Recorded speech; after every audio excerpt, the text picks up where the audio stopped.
I received a call that my only daughter was in a Hawaiian ICU fighting for her life after emergency brain surgery. I dropped everything and flew 5,000 miles to be by her side. When I walked into that sterile, silent room, I found her alone. Her husband, the man who was supposed to protect her, was unreachable. Because he was on a 50-foot yacht celebrating a business deal with champagne and models. He didn't know that his biggest deal was with me, and the contract was about to be voided. What I did next didn't just cost him his money. I made sure his entire fabricated world vanished in under an hour. Before I tell you exactly how a retired risk manager dismantled a fintech empire from a hospital waiting room, let me know in the comments where you're watching from. And be sure to like this video and subscribe to the channel if you believe that a father's love is the most powerful force on earth. The first tremor happened 2 days before the earthquake. It came through my laptop screen, a faint signal I almost dismissed as fatherly worry. I was at my home in Denver, Colorado. The quiet house feeling a little too large since my wife Sarah had passed. The mountains stood guard outside my window, a silent testament to permanence and strength. On the screen, my daughter Chloe's face was a little too bright. Her smile stretched a little too thin. She was calling from a balcony in Hawaii, the turquoise water, a perfect postcard blue behind her. "It's amazing, Dad," she said, her voice competing with the breeze. "Blake set all this up. It's supposed to be a work trip, but he made sure we got a suite with an ocean view. He's closing a huge round of funding." I nodded, watching her eyes instead of the scenery. They kept darting to her left, just out of frame. A nervous tick I hadn't seen since she was a kid, trying to explain a broken vase. "That's wonderful, honey. Is he there?" "He's prepping," she said, the hesitation lasting only a fraction of a second. "He's got a big meeting on a yacht later. You know, impressing the investors." Just then, his voice cut in from off-screen, sharp and dismissive. "Chloe, are you still talking to your dad? The Wi-Fi here costs a fortune. Besides, old-timers and high-speed finance don't exactly mix.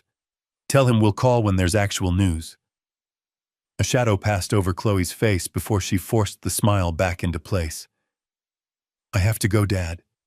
Blake's waiting. I love you." The screen went dark, leaving me with the reflection of my own furrowed brow. Old-timer. The word didn't sting as much as it revealed. Blake saw me as a relic, a man from an analog world who couldn't possibly grasp his digital genius. He was wrong. Risk is a timeless language. It doesn't care about fiber optics or blockchain. It's about human behavior, about greed and desperation. And on that video call, I could hear its faint, familiar accent in my daughter's strained voice. That unease, that subtle vibration of something wrong, was the first layer of a foundation that was about to crack wide open. I leaned back in my leather chair, the one Sarah always said made me look like a professor, and my eyes landed on a silver-framed photo on the mantelpiece. It was from Chloe's wedding 3 years ago. She was radiant, looking up at Blake with a trust so absolute it made my heart ache. Blake was smiling too, a confident, camera-ready smile that sold the image of a perfect husband. It was the same smile he'd used a year ago right here in this study. He had stood where the afternoon sun now streamed in, holding an iPad that displayed colorful, upward-trending graphs. He was pitching me not as a son-in-law, asking for a loan, but as a visionary offering an opportunity. His company, Sterling Pay, was going to be a disruptor, a paradigm shift in the fintech space. The words flowed from him, slick, and practiced a torrent of buzzwords designed to make an old man feel out of his depth. "The user acquisition cost is minimal compared to the lifetime value of a client, Jim," he had said, calling me Jim, instead of Dad, as he always did when he wanted something. "We're not just moving money, we're creating a seamless financial ecosystem." My entire 40-year career had been spent auditing companies that used phrases like that. I was a risk management consultant for one of the largest insurance firms in the country. My job was to listen to exactly these kinds of pitches and find the single fatal flaw hidden beneath the jargon. My instincts told me Sterling Pay was a house of cards built on a shaky foundation of debt and ambition. The numbers were too perfect, the growth projections too aggressive. But my daughter was in love. She sat beside him, her hand on his arm, looking at me with pleading eyes. Eyes that said, "Please believe in him like I do." And against every professional instinct I had, I chose my daughter. "All right, Blake," I had said slowly. "I'll provide the $500,000 in seed money you need." Chloe's face lit up and Blake's smile widened. He reached out to shake my hand, but I held up a finger. "On one condition. We won't do this as a simple investment. My lawyer will draft it as a convertible secured loan." Blake's smile faltered for a second. "A secured loan, Jim, this is a formality. We're family." "Exactly," I had replied, my tone leaving no room for argument. "And family protects each other. This loan will be secured by your personal assets and your majority shares in Sterling Pay. It's just a safety net, a standard insurance policy." He and Chloe had exchanged a look. It was the kind of look that said, "Let the old man have his complicated paperwork." They saw it as an eccentricity, a relic of a bygone era of business. They didn't understand. I wasn't just writing a check. I was setting a tripwire. I was installing a firewall. I was creating a legal instrument with the precision of a scalpel, hoping I would never have to pick it up. That document filed away in my lawyer's office was the real investment. It was an investment in a truth I prayed would never need to come to light. In the months that followed, the red flags began to appear small at first, then more frequent. I'd see pictures Chloe posted online. A new Porsche in the driveway of their sprawling Silicon Valley home. A weekend trip to Aspen on a private jet. a $1,000 bottle of wine on a Tuesday. It was a lifestyle that a startup burning through seed money had no business funding. When I would gently inquire, Chloe's answers were always ready, delivered with a hint of condescension, as if she were quoting directly from a manual Blake had given her. "Dad, you don't understand the culture here. You have to project success to attract success. It's all about the image." I tried to explain the concept of burn rate of fiscal responsibility. Image doesn't pay salaries, Chloe. It doesn't build infrastructure. It's just smoke. "It's not smoke, Dad, it's marketing." She'd counter, her voice tight with frustration. "Blake knows what he's doing. The next round of funding is just around the corner." Each conversation left a sour taste in my mouth. My professional experience, a lifetime spent identifying financial rot, was being dismissed as the ramblings of a man who didn't understand the new economy. I saw a classic pattern of mismanagement, a reckless disregard for capital that almost always ended in collapse. But I was trapped. To push harder would be to risk pushing my daughter away, to be the meddling father-in-law she and Blake already thought I was. So I backed off. I chose family peace over financial prudence. I watched from the sidelines as they lived a life funded by my money and sustained by a fantasy. That choice haunted me. Every cheerful photo she sent was a reminder of the conversation I didn't have, the warning I didn't press. I had spent a lifetime advising corporations on how to avoid catastrophe, but I had failed to protect my own daughter from the one brewing in her own home. The ground beneath her feet was unstable, and I had known it. And I had done nothing. That quiet failure, that decision to remain silent, was the last moment of peace I would know. I turned away from the dark screen, the silence in the study suddenly feeling heavy. My gaze drifted to the mantelpiece, landing on a silver-framed photograph. It was from Chloe's wedding day 3 years ago. She was stunning, a vision in white, looking up at Blake with a kind of pure, unguarded trust that only a daughter can have. And Blake, he was smiling. It was a perfect smile, a confident, camera-ready smile that sold the image of a storybook husband. It was the same smile he had worn a year ago, standing right here in this room on the Persian rug my wife Sarah had picked out decades earlier. The memory was vivid. He stood in the afternoon light, not in a tuxedo, but in a tailored Silicon Valley uniform of a cashmere sweater and designer jeans. He wasn't holding my daughter's hand. He was holding an iPad, its screen glowing with colorful upward trending graphs. He was pitching me not as a son-in-law seeking help, but as a visionary bestowing an opportunity. His company, Sterling Pay, was going to be a disruptor, a paradigm shift in the world of financial technology. The words flowed from him slick and polished, a cascade of buzzwords meant to overwhelm and impress. He spoke of synergy, scalability, and first-mover advantage. He painted a picture of a future where his app would be on every phone, a seamless ecosystem for a new generation. My entire 40-year career had been spent in rooms just like this one, listening to men just like Blake.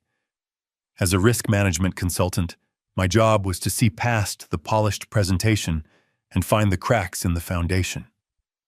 My gut, honed by decades of identifying fraud and failure, was screaming at me. The numbers on his iPad were too perfect. The growth projections were too optimistic. He had all the right answers, but none of the right substance. It was a beautiful narrative, but the math didn't add up. I was about to deliver my calm, professional refusal when I looked past him and saw my daughter. Chloe was sitting on the edge of the leather sofa, her hands clasped together, her eyes shining with pride. She wasn't seeing the flawed business model, she was seeing the brilliant man she loved. Her entire posture was a silent plea, a testament to her unwavering belief in him. Her look said, "Please, Dad. Please believe in him the way I do." In that moment, I wasn't a risk manager. I was a father who wanted to see that light in his daughter's eyes stay lit for as long as possible. A father who didn't want to be the old-timer who stood in the way of her husband's dream. And so, against every instinct that had served me so well for so long, I made a decision. "All right, Blake," I said, the words feeling foreign in my mouth. "I'll provide the $500,000 in seed money you need." Chloe's face erupted in a joyful smile, and she rushed over to hug me. Blake's professional smile widened, a glint of triumph in his eyes. He reached out to shake my hand, a gesture of sealing the deal, but I held up a finger, stopping him. "On one condition. We will not do this as a simple investment. My lawyer will draft the agreement as a convertible secured loan." Blake's smile faltered just for a second.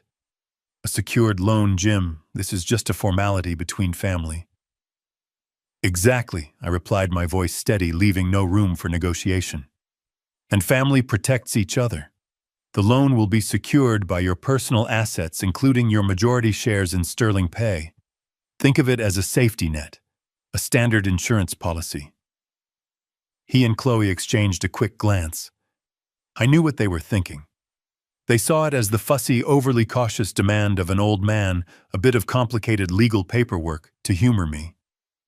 They didn't see the teeth hidden within the clauses.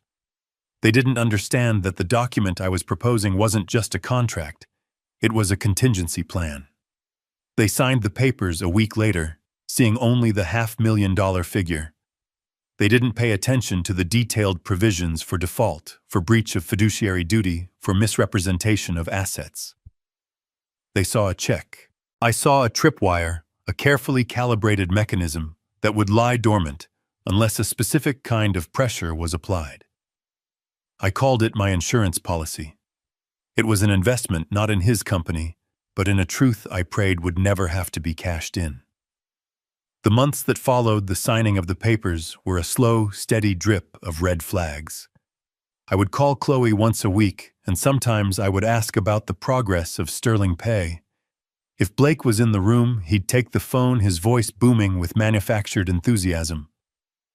"We're on the brink of a major breakthrough, Jim," he'd say, the words always vague, always promising.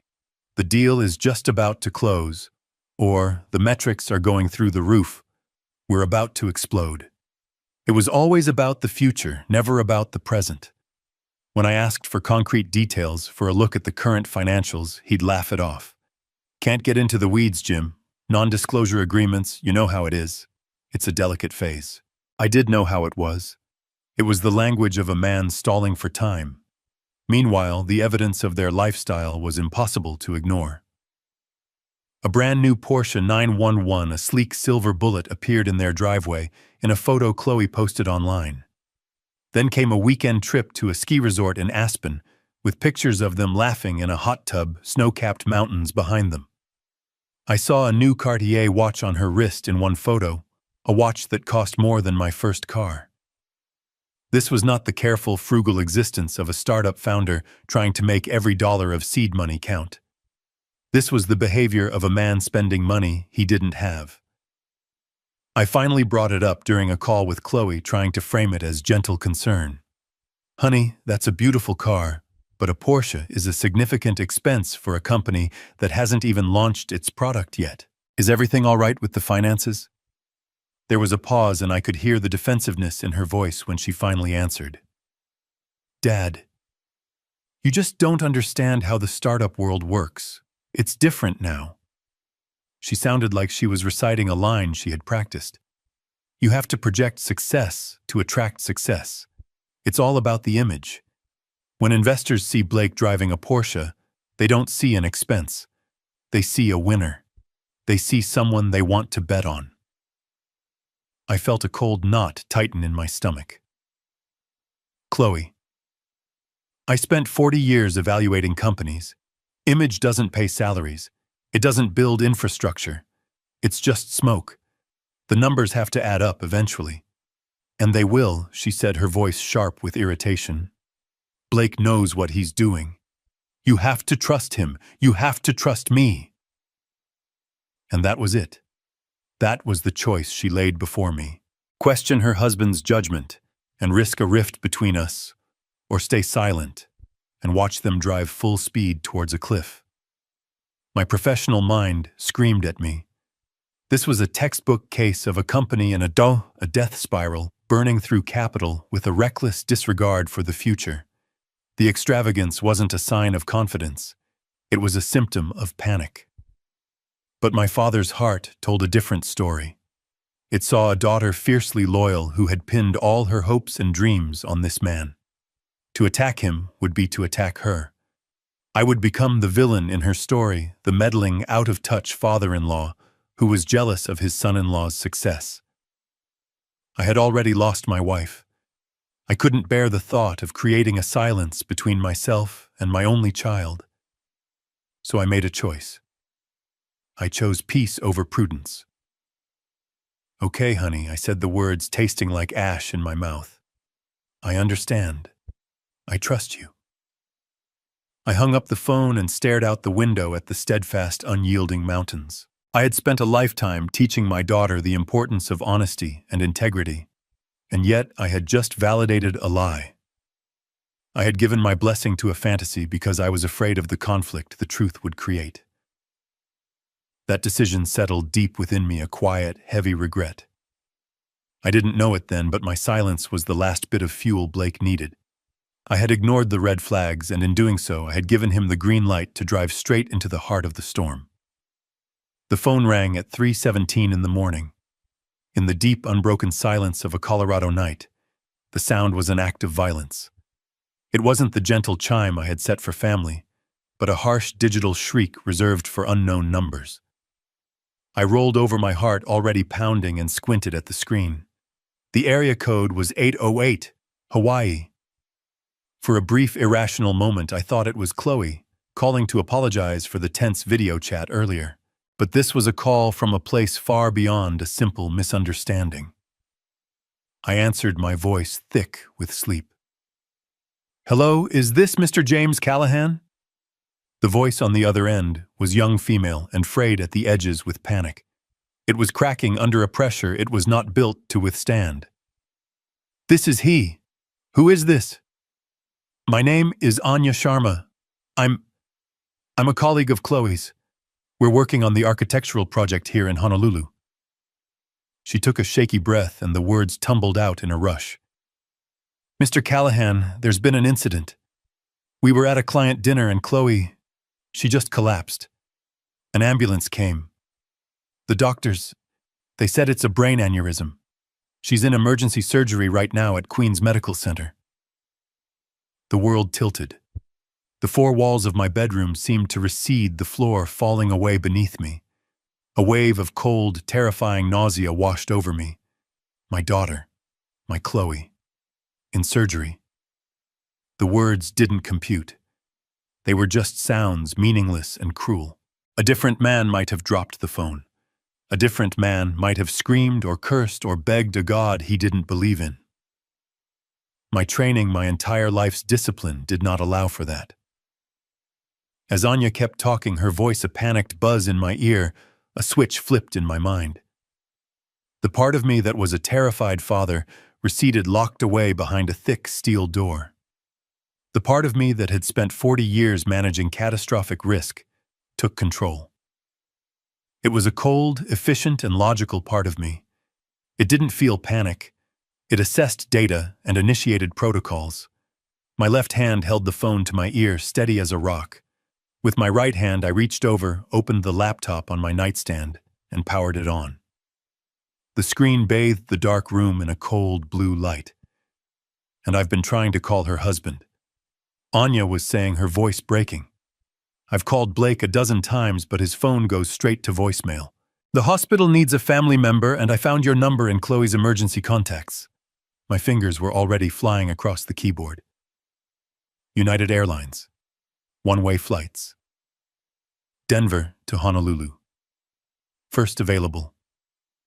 My mind processed her words as just another data point in the equation. Variable son-in-law is unreachable. Implication. I am the sole point of contact. Action required immediate physical presence. Anya. I said, my own voice sounding strangely calm, detached, as if it belonged to someone else. You did the right thing. Tell me the surgeon's name if you have it. Dr. Aris Thorne, she said, sniffing. He's the head of neurosurgery. They said he's the best. Den to HNL. 7:15. Arrives 11:30 a.m. local time. I clicked, confirm purchase. My credit card information already saved. The confirmation email appeared on the screen almost instantly. Okay, Anya. I have a flight in 4 hours. I will be there by lunchtime. I need you to do one thing for me. Go to the surgical waiting room, find a nurse, and tell them her father is on his way, and that I have given consent for any and all necessary procedures. Do you understand? Yes. Yes, of course, Mr. Callahan. There was a wave of relief in her voice. An adult was in charge now. I ended the call and placed the phone gently back on the nightstand. The house was silent once more, but it was a different silence now. It was the silence of a command center that has just received its mission. The fear was still there, a roaring beast behind that steel door in my mind, but it was no longer in control. Right now, it was just fuel. I stood up and began to pack. There was no time for grief. There was only time for action. The airplane was a sealed tube of recycled air and quiet misery hurtling through a black, starless sky. Around me, other passengers slept, their heads lolling against headrests, lost in dreams. Sleep was a luxury I couldn't afford. I sat staring at the dark screen of my phone, the single bright object in my small, dim world. My thumb, moving with a will of its own, pressed the contact photo of Blake. It was a picture of him and Chloe on a sailboat, both of them tanned and smiling. A perfect couple. A perfect lie. I pressed the call button for the 10th time. The result was the same. A few rings, then the familiar, hated click as it switched over to his voicemail. And then his voice, smooth and polished, filled with a manufactured importance that made my teeth ache. Hey, you've reached Blake Sterling. The recording began a little too loud, a little too cheerful. Can't get to the phone right now, probably in the middle of closing a deal or changing the world. You know how it is. Leave a message and I'll get back to you when I can. The call ended. I lowered the phone, the cheerful, arrogant words echoing in the silent cabin. Closing a deal. The phrase hung in the air, rotten and false. My mind, a frantic engine of worry, was picturing my daughter on an operating table, her life in the hands of a stranger. I saw the sterile lights, the masked faces, the cold, gleaming instruments. Every fiber of my being, every protective instinct I had as a father, was screaming in silent terror. It was a physical pain, a crushing weight on my chest that made it hard to breathe. And mixed with that terror was a new emotion rising like a cold tide. It was rage, not a hot explosive anger, but a deep glacial fury.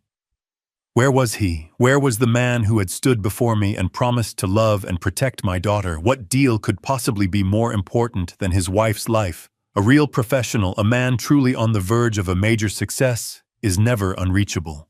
He has assistants. He has contingencies. His phone is a lifeline, not an accessory. Blake's message wasn't the sign of a busy executive. It was the sign of a man performing the role of one. I looked out the small, thick window at the endless darkness. The red flags I had ignored for months were no longer just flags. They were sirens wailing in my memory. The Porsche, the expensive trips, the vague, hollow answers. It was all part of the same performance. The man on the voicemail was the same man who had sold me a fantasy in my own study. He wasn't closing a deal. He was just selling a story. And my daughter, my brilliant, trusting Chloe, was paying the price for it. She was lying in a hospital alone while her husband was off playing the part of a big shot. The fear for her life began to merge with the anger I felt toward him. They twisted together, hardening into something new, something sharp and focused. The mission was no longer just to get to my daughter's side. A second objective was beginning to form, crystallizing out of the dark mixture of my grief and fury. I needed to understand what Blake was hiding. I needed to uncover the truth he was so desperate to avoid. I raised the phone and called him again. Voicemail. The same cheerful, empty promise. Closing a deal. I whispered to myself in the dark. The words were no longer just annoying. They were an admission of guilt. And I, the man he dismissed as an old-timer, was flying across the ocean to audit the accounts. The hospital was a world of hushed urgency. The air smelled of antiseptic and anxiety. I found the surgeon, a man named Dr. Thorne, in a small windowless office. He looked as though he had aged a decade in the last several hours, his eyes weary behind his glasses. He spoke in a low, tired voice, explaining the complexities of the surgery. He used words like rupture and hemorrhage. He told me they had clipped the aneurysm and stopped the bleeding, that Chloe was stable, but that she was in a medically induced coma. The next 48 hours, he said, were critical. I thanked him for his work, my own voice sounding distant and hollow. Then a nurse led me to the ICU. She pushed open a heavy door, and the world narrowed to the space of a single room. The only sounds were the rhythmic hiss of a ventilator and the steady electronic beep of a heart monitor. And there, in the center of a web of tubes and wires, was Chloe. She looked impossibly small in the large bed, her face pale against the white pillow, a bandage wrapped around her head. My daughter, my vibrant, brilliant daughter, was reduced to a fragile stillness. A wave of utter helplessness washed over me. I wanted to rage, to smash something, to scream at the injustice of it all. But what crushed me most, what stole the air from my lungs, was the stark, undeniable fact that she was alone. The chair next to her bed was empty. The silence where her husband should have been was the loudest sound in the room. Just then, my phone vibrated in my pocket. A text message from an unknown number. It was from Anya, Chloe's colleague. I opened it. There was a photo so bright and vivid it seemed to burn my eyes. It was Blake. He was on the deck of a magnificent yacht, the Hawaiian sun glinting off the deep blue water behind him. He was holding a glass of champagne, his head thrown back in laughter, surrounded by a group of smiling, well-dressed people. He looked like a king celebrating a great victory. Below the photo was a single line of text. I thought you should know where his important meeting was. In that instant, something inside me shifted. The roaring, chaotic grief of a terrified father went quiet. It didn't vanish. It solidified. It cooled and hardened into something else entirely. It became a silent, diamond-hard resolve. The part of me that spent a lifetime analyzing failure, predicting betrayal, and calculating consequences came online. James Callahan, the worried father, stepped aside, and Jim Callahan, the risk manager, took his place. My rage was not loud, not.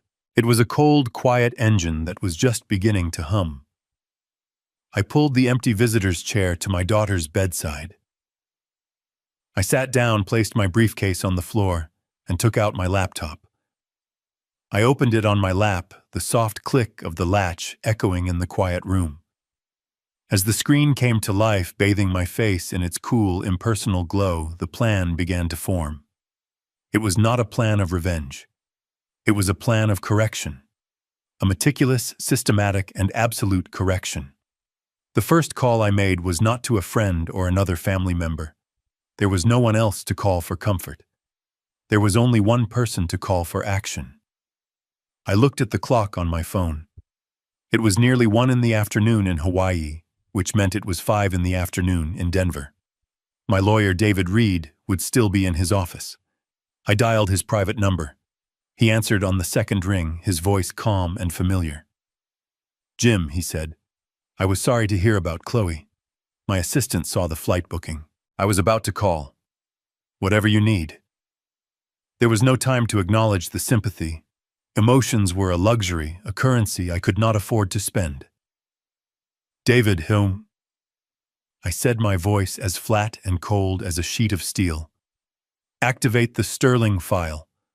I want everything ready in 12 hours. There was a brief pause on the other end of the line, but it was not a pause of hesitation. It was the silence of a professional mind shifting gears, accessing a locked part of his memory.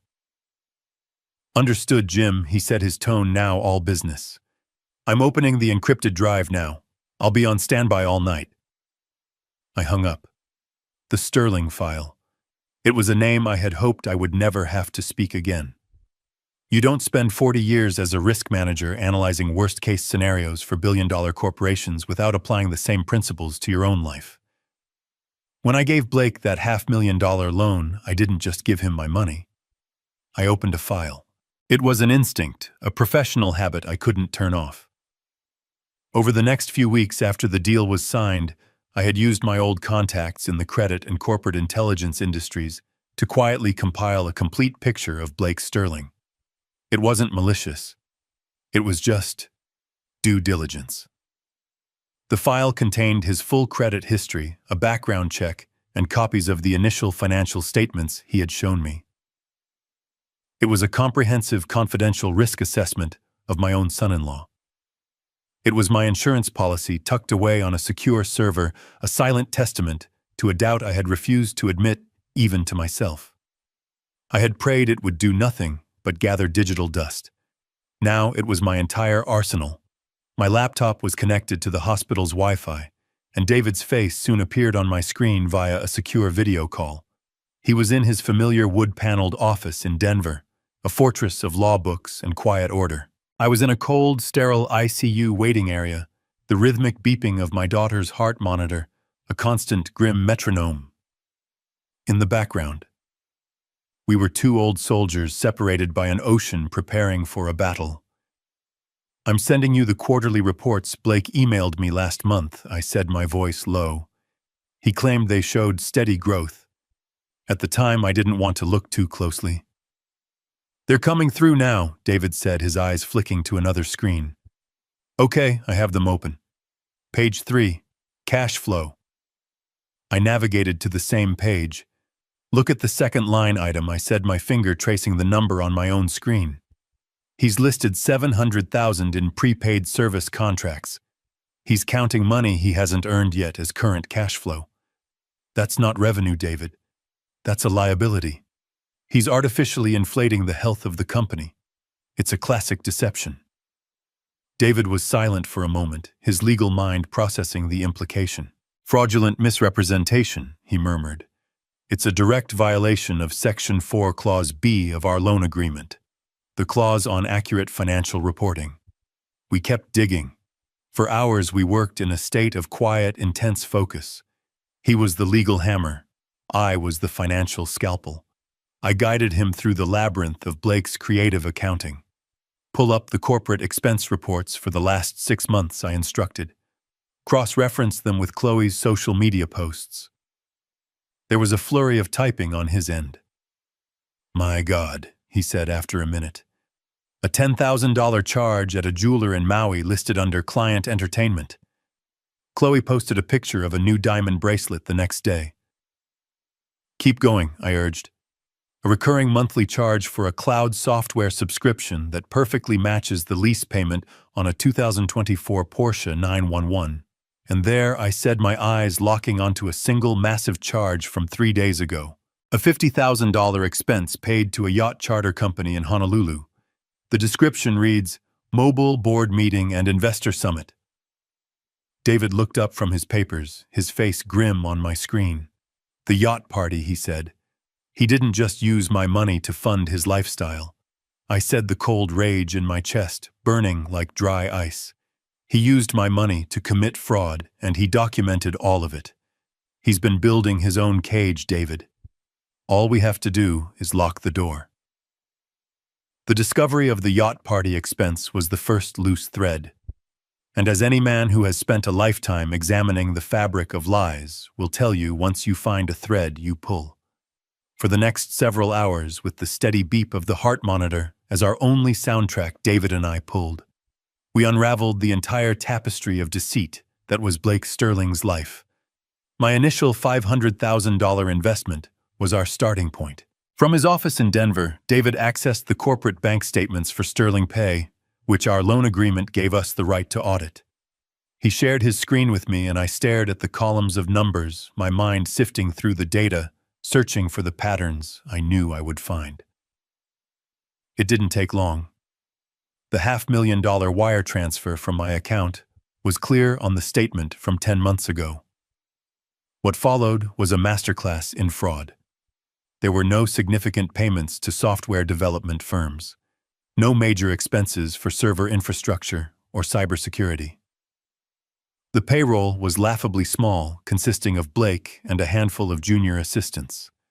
The money hadn't been used to build a company. It had been used to fund a fantasy. "David," I said, my voice low and even. "Look at the transfer 2 days after my investment. $30,000 paid directly to American Express." There was a rustle of papers on his end. "I'm looking at Blake's personal credit report from the Sterling file now," David said. "That $30,000 exactly matches the outstanding balance he was carrying on his platinum card at the time. He paid off his personal debt." And so it went. We followed the money, and it drew a map not of a business, but of one man's bottomless vanity. $20,000 wired to a dealership in Palo Alto, a down payment on the Porsche. $70,000 in transfers to a travel agency that specialized in luxury vacations. He was using the corporate account as his personal piggy bank, disguising his shopping sprees and lavish trips as business expenses. My money, the money meant to secure my daughter's future, had paid for his designer suits and 5-star hotels. The more we dug, the more a horrifying question began to form. If the money wasn't going into the company, what exactly was Sterling Pay? I had. David used his legal access to search for any patents, trademarks for proprietary software, or technical filings associated with the company. The search came back empty. There was nothing. No intellectual property, no unique code, nothing but a slick website and a fancy logo. And then I understood. It wasn't a company. It was a stage. It was a beautifully designed set, complete with a charismatic lead actor, Blake Sterling. The user interface he had shown me on his iPad was nothing more than a series of mock-up images, a digital costume. There was no engine behind it. There was no product. It was a modern-day Ponzi scheme. He was using my investment to create the illusion of a thriving, successful business, all in order to attract the next bigger round of investors. Their money wouldn't have gone to build a product either. It would have gone to pay for an even more lavish lifestyle, to fund an even more convincing performance. That's when the true nature of the trip to Hawaii became clear. He wasn't celebrating a success. He was staging his most desperate performance yet. The company was out of money. My 500,000 was gone. He was on the verge of being exposed as a fraud. The yacht party, the champagne, the confident laughter in that photograph, it was all a last-ditch gamble. He was a cornered animal, putting on one last show to lure new prey before the traps sprang shut around him. He was so consumed by his own survival, so desperate to keep the lie going, that his wife lying broken in a hospital bed just a few miles away had become an inconvenient distraction. I closed my eyes for a moment, the full, ugly truth settling upon me. He hadn't just been a bad husband. He was a parasite. He had attached himself to my daughter, to her trust, to my money, and had been slowly draining the life out of both. I looked over at Chloe, her chest rising and falling in a steady rhythm set by a machine. She was in a fight for her life, and the man who was supposed to be her protector was the very disease that threatened to consume everything. I had the diagnosis now, and I knew with a cold and absolute certainty that the only cure was to cut him out. Completely. The hours of analysis were over. The frantic search for evidence was done. Now came the quiet, methodical work of forging weapons. On my screen, I watched David Reed's cursor move across legal documents with a lifetime of practiced efficiency. There was a grim satisfaction in it, like watching a master craftsman sharpen a set of perfectly balanced blades. This was not going to be a messy, emotional lawsuit that would drag on for years, draining our resources and reopening wounds. That is what Blake would expect. That is what a lesser man would do. Our approach was different. It was to be a swift, surgical, and silent strike. David had finished the first document. It was a formal notice of loan default and acceleration. It was not a request. It was a declaration. In simple, brutal language, it cited the specific clauses of our agreement that Blake had violated the fraudulent misrepresentation of company financials, the co-opting of corporate funds for personal use. And because of these violations, it stated that the entire $500,000 plus interest was due and payable immediately. It was a single sheet of paper that functioned as a financial guillotine. Blake had built the device himself when he signed the contract. We were simply pulling the lever. The second document was the application for a lien and asset seizure. This was the cage. Because the loan was secured, this document gave us the legal right to ask a court to immediately freeze every asset Blake had foolishly listed as collateral. His majority shares in the hollow shell that was Sterling Pay. The Porsche he so proudly displayed as a trophy of his supposed success. The brokerage account he used to play the market. With the filing of this paper, his financial world would be flash-frozen, every escape route sealed. He would be trapped inside the burning building of his own lies with no way out. Finally, David drafted the third and perhaps most elegant weapon.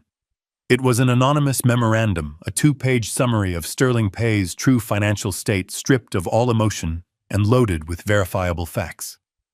It detailed the inflated revenue, the hidden liabilities, and the misuse of investor capital. It was a document designed not for a judge, but for the very investors Blake was trying to lure on that yacht. It would be sent from a secure, untraceable email address. It would not destroy him legally, but it would annihilate his reputation. It would ensure that the name Blake Sterling was toxic in any investment circle for the rest of his life. When the last document was finalized and saved as a secure PDF ready to be deployed at my command, a quiet fell between us. The only sound was the steady rhythmic beep of Chloe's heart monitor. I turned my gaze from the cold light of the laptop screen to the warm, still form of my daughter in the bed beside me. The tubes and wires seemed to fade away, and all I could see was the little girl who used to fall asleep with her head on my chest. A fierce, protective instinct older and more powerful than any legal contract surged through me. I leaned closer to the microphone of my laptop. "He's not getting a cent from her, David," I said. My voice barely a whisper, but harder than stone. Not from her money, not from her insurance. Nothing.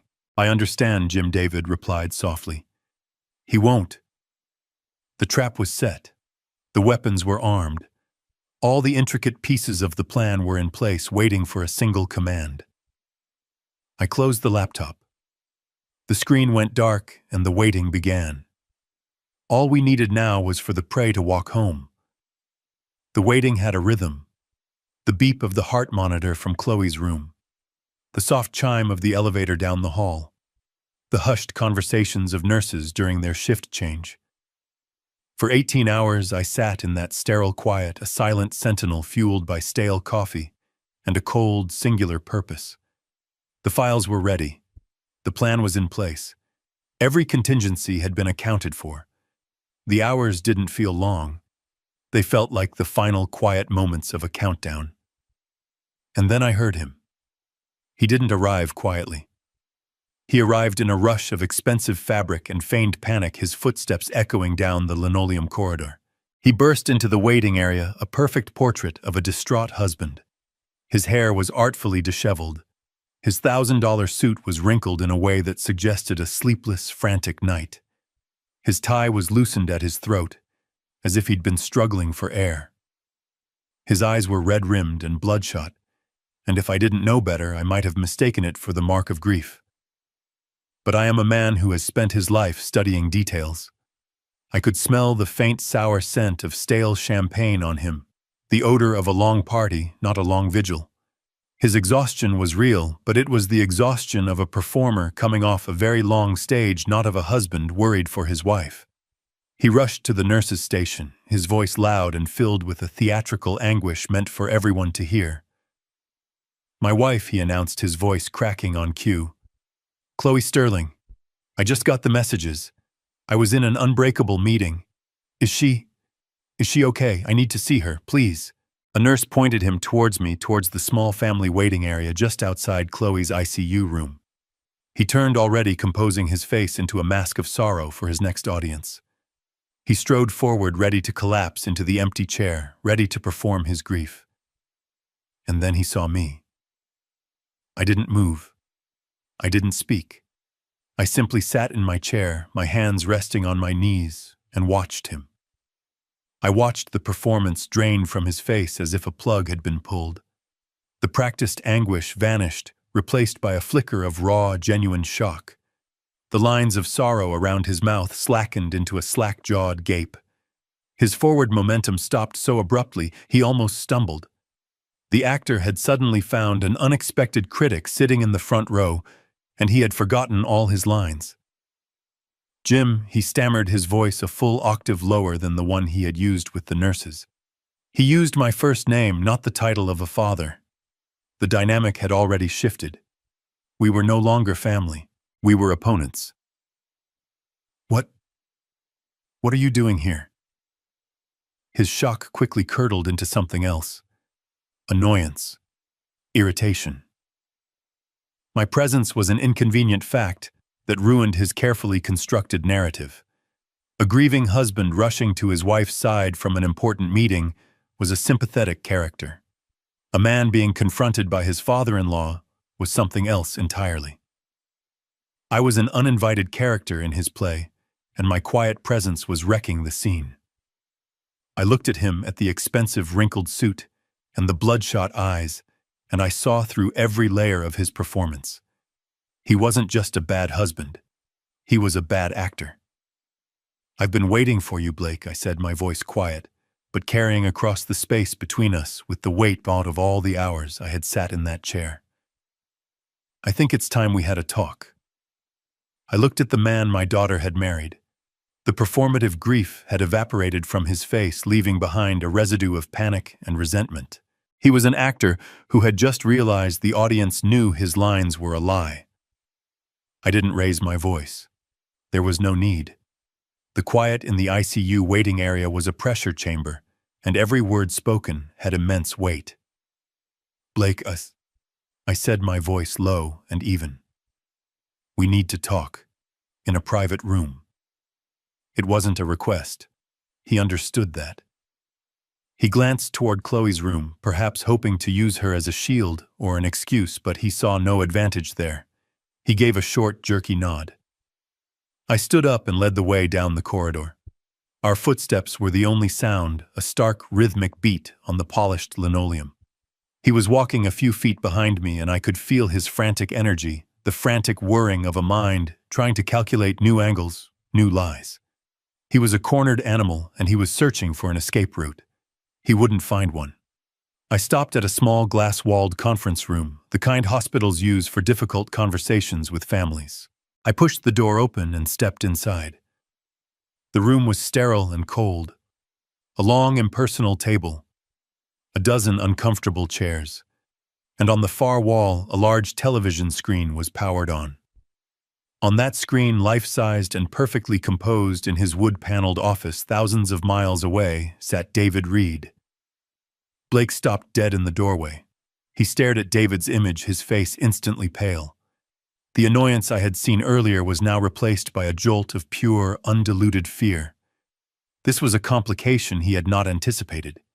He was prepared for a tearful, emotional confrontation with a grieving father. He was not prepared for a legal proceeding with my lawyer of 30 years. "What is this?" he asked, his voice a choked whisper. "A conversation," I said, gesturing to the chair across the table from me. "Please sit down." He hesitated for a moment, then walked stiffly to the chair and sat on its edge as if ready to bolt. I sat down opposite him, the large screen with David's impassive face looming over his shoulder, like a silent judge. For a long moment I said nothing.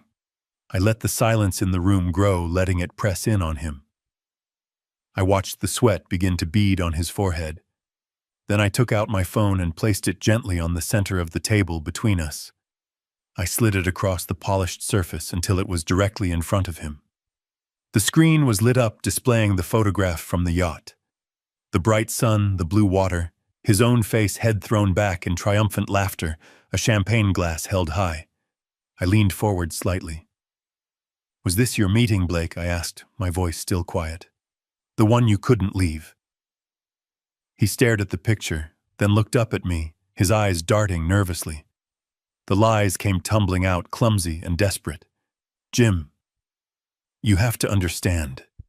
That picture doesn't show the whole story."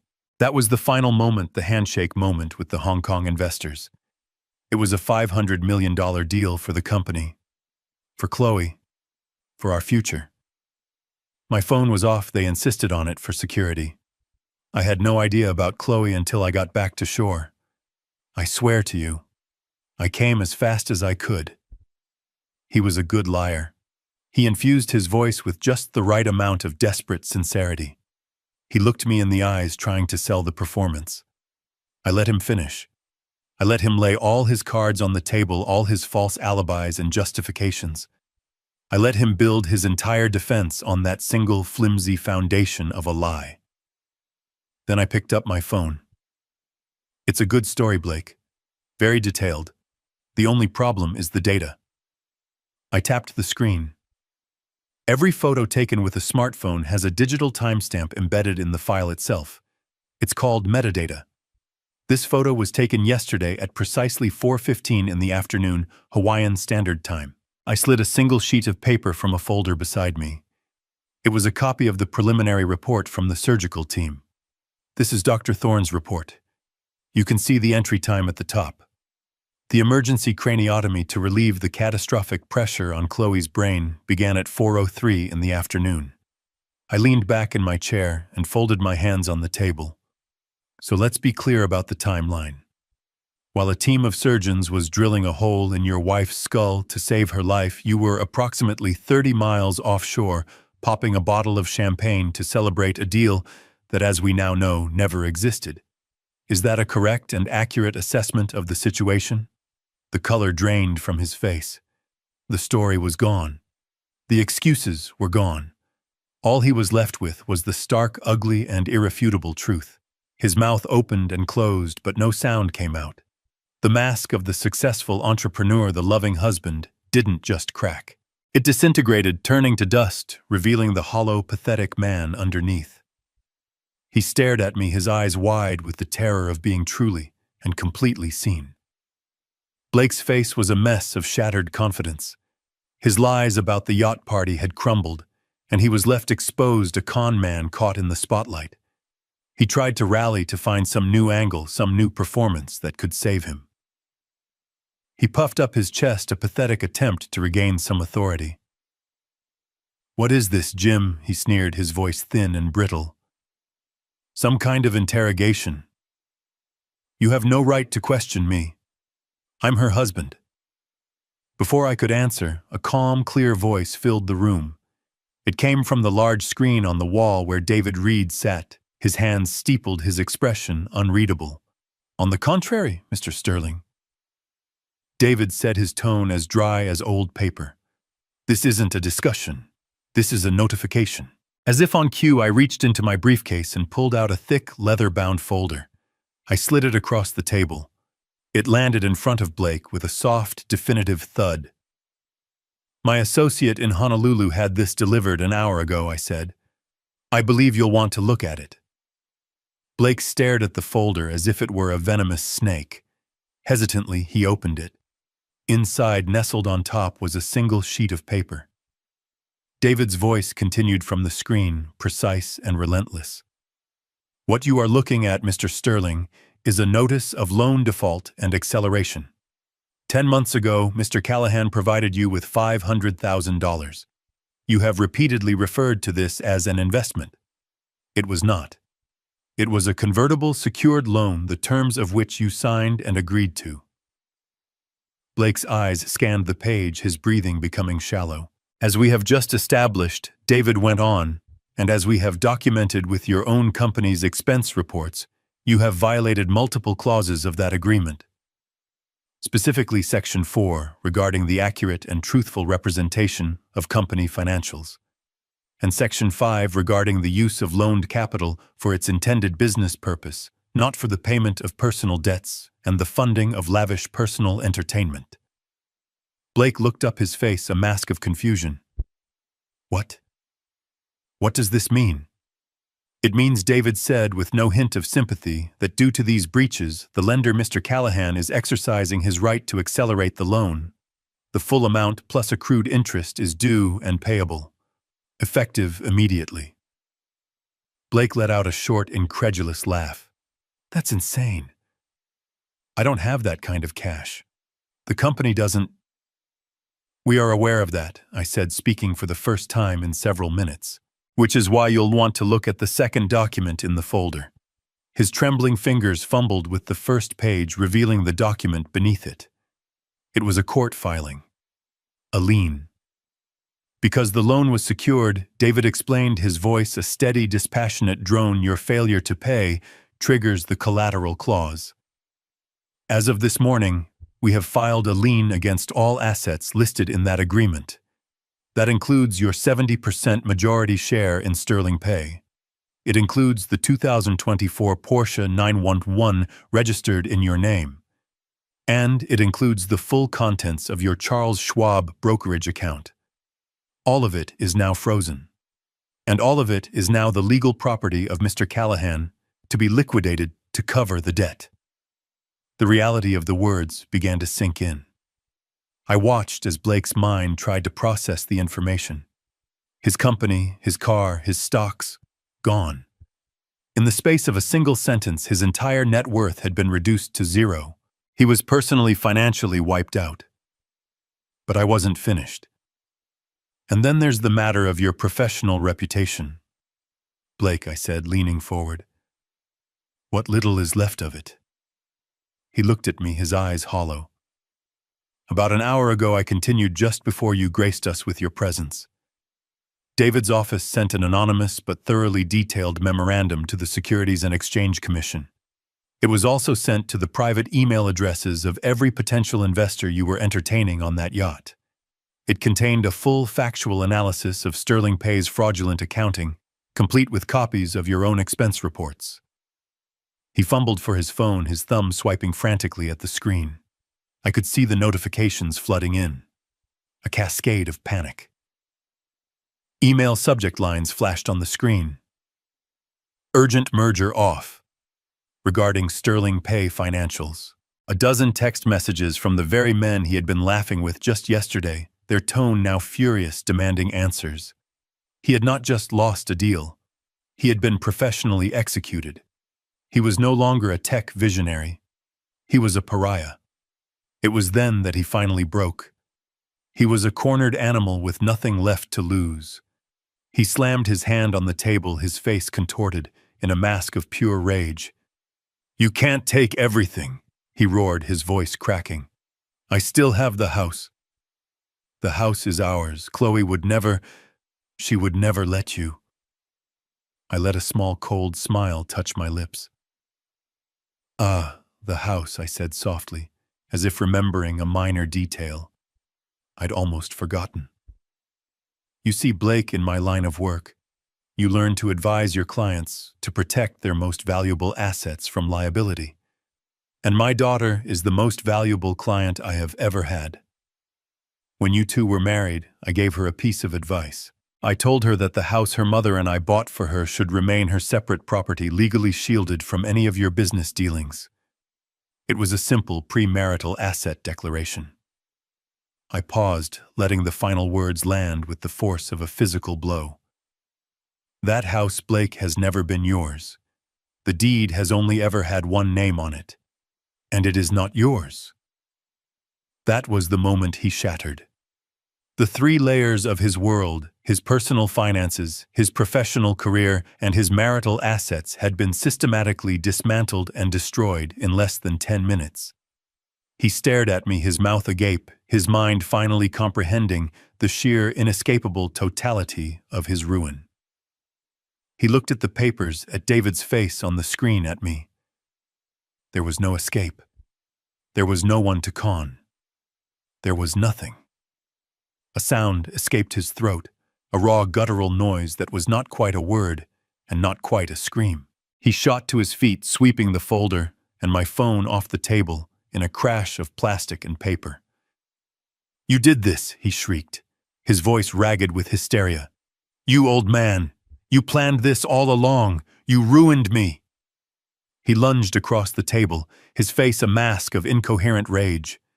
But before he could reach me, the conference room door burst open. Two large hospital security guards, alerted by the shouting, stepped into the room, their expressions grim and professional. The play was over, and it was time for the actor to be escorted off the stage. For 3 days, I lived by the rhythm of the machines. I watched the steady green line of Chloe's heartbeat, listened to the soft hiss of the ventilator, and learned to distinguish the different tones of the alarms.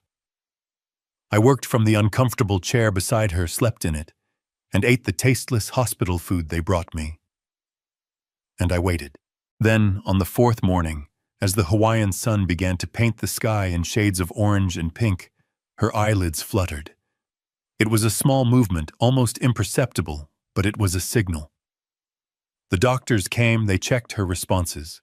They lowered her sedation, and a few hours later, she was breathing on her own. Her eyes opened hazy and confused at first, then slowly focusing on my face. A weak smile touched her lips. "Dad." She whispered, her voice a dry, raspy sound. I felt a wave of relief so powerful it almost brought me to my knees. I took her hand, my thumb stroking her knuckles. "I'm here, honey. I'm right here." She looked around the room, her brow furrowed in confusion. Her eyes searched the corners, the empty chair on the other side of her bed, the doorway. Then she looked back at me, and her eyes held the question I had been dreading since the moment I booked my flight. "Where's Blake?" she asked, her voice small, vulnerable. Is he okay?" I had rehearsed this moment in my mind 100 times.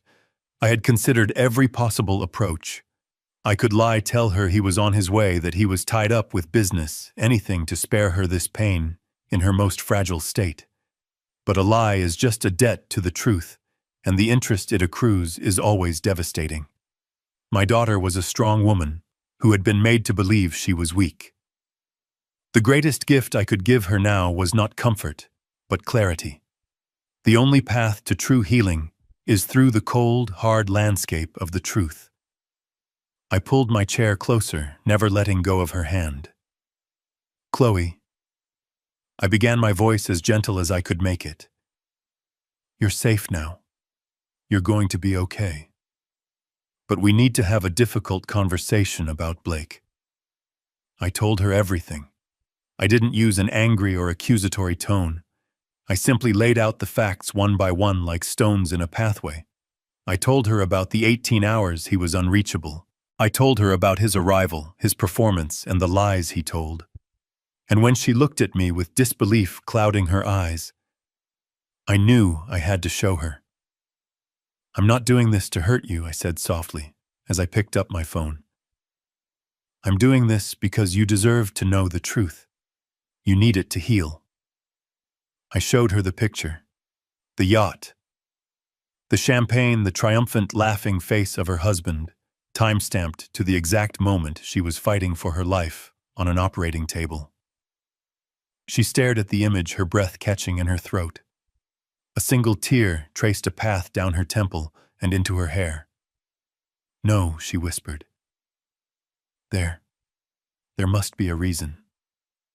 There is, I said, and then I told her about the company. I explained the Ponzi scheme, the stolen money, the web of lies he had built around them both. I didn't show her the spreadsheets or the legal documents, not yet. I just gave her the truth in its simplest form. Her life with him had been a performance funded by my money and her trust. The denial in her eyes crumbled, replaced by a wave of comprehension, so painful it was like a physical blow. The tears began to fall freely now, silent at first, then building into deep, soul-shaking sobs. She wept for the man she thought she loved. She wept for the betrayal. But as I held her hand and listened, I realized she was crying for something more. She was crying for herself. How could I have been so blind? She choked out between sobs. All the signs were there. The spending, the excuses. How could I be so stupid? You weren't stupid, I said firmly, my grip on her hand tightening. You were trusting. You were loyal. You loved him. He exploited those things. That is his failure, Chloe, not yours. She cried for a long time. I just sat with her, a quiet, solid presence in the wreckage of her old life. It was a terrible, agonizing, and absolutely necessary moment. The poison was coming out. The fever of the lie was breaking. The wound so long hidden was finally open to the clean, antiseptic air of reality. And for the first time in a very long time, my daughter's healing could truly begin. The confrontation in the conference room was the storm.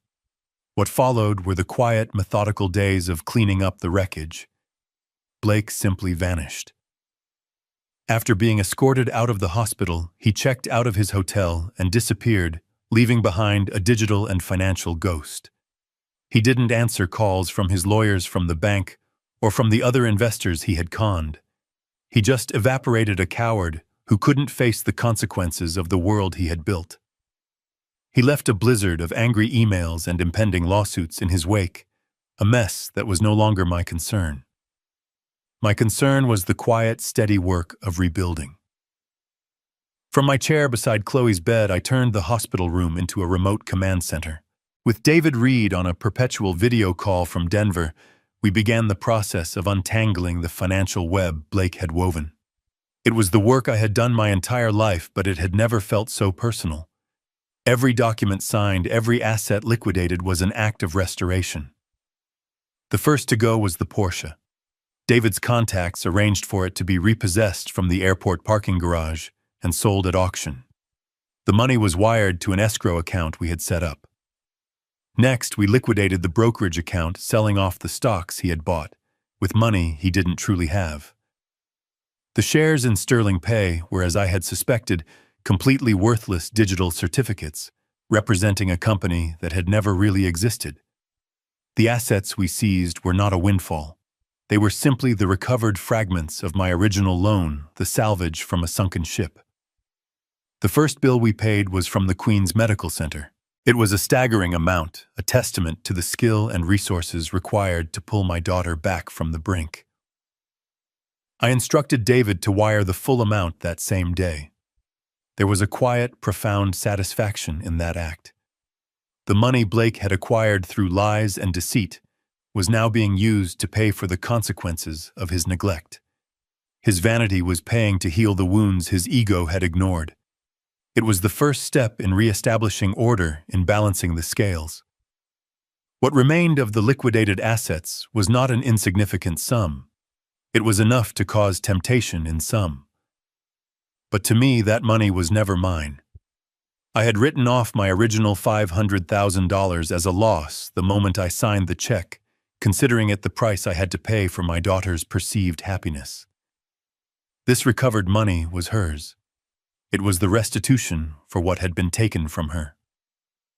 With David's guidance, I used it to establish an irrevocable trust in Chloe's name. It was a financial fortress, designed with all the skill and foresight I possessed. The terms were simple. The assets were hers to control, to use for her recovery, to build a new life, to start her own business. But the principle was protected, shielded by layers of legal bedrock, making it untouchable to any future creditors from Blake's disastrous life, or for that matter from any future man who might try to exploit her kindness. I wasn't just giving my daughter money. I was giving her back the security that Blake had systematically stolen. I had tried to build a wall around her once, a wall of hope and trust in her husband. That wall had crumbled because it was built on a foundation of lies. This time I was building it myself, not with hope, but with legal steel and financial concrete. This wasn't an act of revenge against Blake. Revenge is a chaotic emotional act. This was an act of order. This was a father seeing a breach in the defenses and methodically, quietly repairing the wall. 6 months later, the scent of antiseptic had been replaced by the crisp, clean smell of pine from the mountains that stood guard over my Denver home. The frantic beeping of hospital machines was a distant echo replaced now by the soft scratching of a pencil on paper and the gentle murmur of the wind through the aspen trees in my yard. I sat on my back porch, a warm mug of coffee in my hands, and watched my daughter. Chloe was sitting across from me at the patio table, a large drawing tablet propped on her knees. Her hair had grown back soft and dark, and the haunted, fragile look in her eyes had been replaced by a focused, determined light. She was sketching, her hand moving with a renewed confidence. She was designing a small, sustainable community center, the first project for the architectural firm she was now building for herself. She was not just recovered. She was remade, stronger, wiser, and with a quiet resilience I had not seen in her since she was a little girl. She looked up from her work and caught me watching, a small, genuine smile touching her lips. "What are you looking at?" she asked. "The best investment I ever made," I said, and we both understood I wasn't talking about money. She smiled again and went back to her drawing. In that quiet, comfortable moment, watching her create something new from the wreckage of her past, the full meaning of the last 6 months settled into place. The chaos had been replaced by a quiet, solid order. In my world, the world of risk management, we spend our lives assessing risk to protect assets. I spent 40 years of my life protecting the assets of corporations. But I learned the most important lesson of my career in a sterile hospital room in Hawaii, watching my daughter sleep. The greatest risk we face in our lives is not the loss of money. It is the misplacement of trust. Money can be recovered. A building can be rebuilt. But trust, once shattered, leaves a wound that can poison everything. And the best insurance policy against that kind of risk, the only one that truly works, is the truth, no matter how brutal or painful it may be. The truth is a harsh medicine, but it is the only cure for the disease of a lie. I looked at my daughter, her face illuminated by the afternoon sun, and I felt a wave of pride so deep it almost hurt. I didn't ruin a man's life. I did not act out of revenge or hatred. I simply did what I have always done.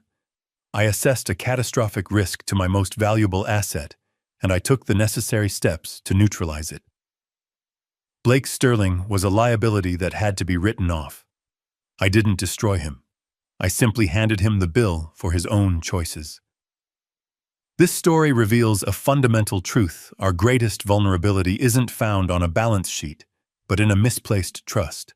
I once believed that protecting my family meant maintaining peace, even at the cost of ignoring painful realities.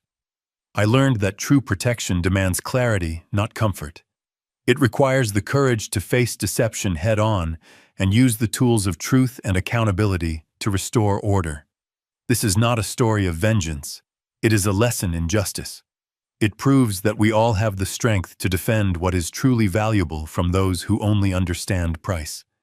If you believe that true strength is measured by the courage to protect the ones you love, show your support by liking this video, subscribing, and sharing your thoughts in the comments below.